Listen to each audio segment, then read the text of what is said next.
what I'm going to say isn't anything new, and you've definitely heard it a million times before, but meditation has really helped me on my self-improvement and mindfulness journey.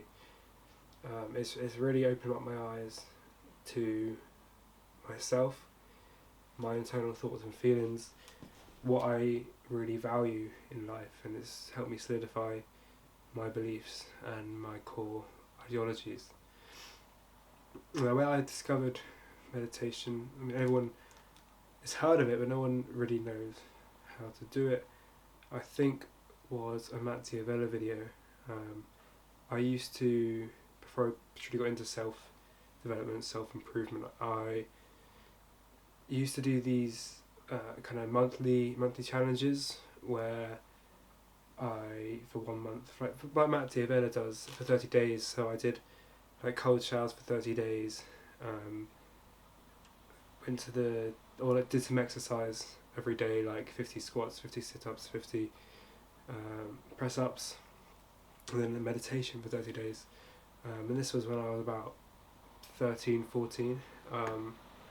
Something really clicked with me, and a couple of years ago I discovered Medito, which I think was the big game changer for me. For all my life I thought meditation was just you sit in an empty room with no distractions, with nothing, and just sit there with your own thoughts and practice your breathing. But when I discovered guided meditation, which is something I didn't even truly know existed, that was the game changer for me, and it really allowed me to kind of have an internal look at myself without having to think that much as a beginner. As when I was just starting out meditating, guided meditation really allowed me to internally respond to the questions I was being asked. So if it was like, how was your day, something like that, or what are you proud of you that you've done today, what are your biggest fears, and you can really listen to yourself with no distractions.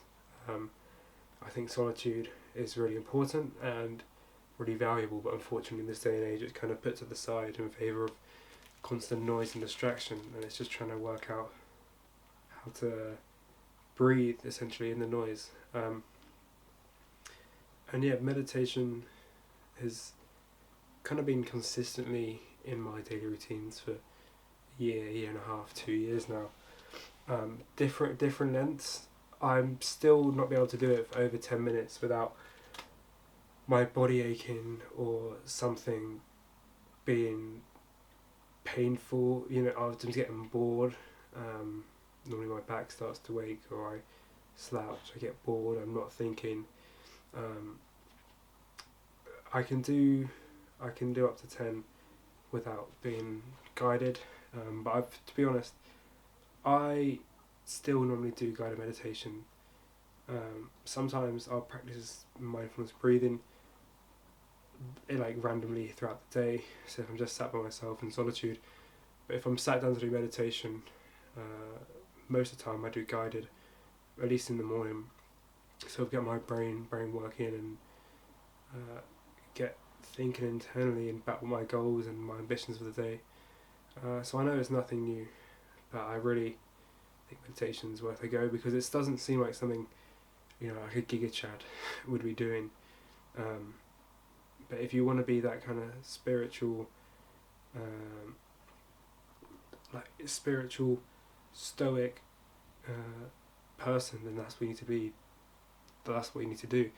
Because I know Stoicism and sort of Buddhism, in a way, they both are sort of about not ignoring your feelings. That's a common misconception.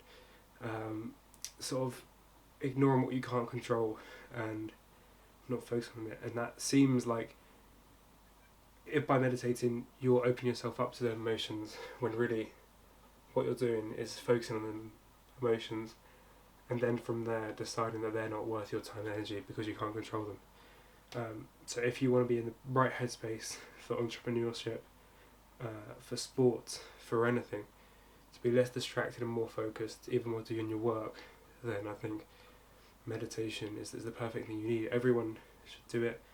I really recommend it first thing in the morning. So normally I go for a walk in solitude. That's kind of my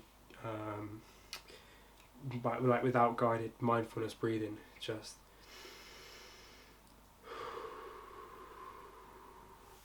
as I'm walking, I can really just start the day by thinking about what I want to do, how yesterday went, and then when I'm sat down to guided, I can look more internally and focus on what's really important to me that day. So that's what I'd recommend doing. I'd recommend doing guided at least for the start, and then if you're getting too if you think you can do it without getting distracted, and if you're getting annoyed or even distracted by the guided meditation and the words they're saying to you, then maybe try without.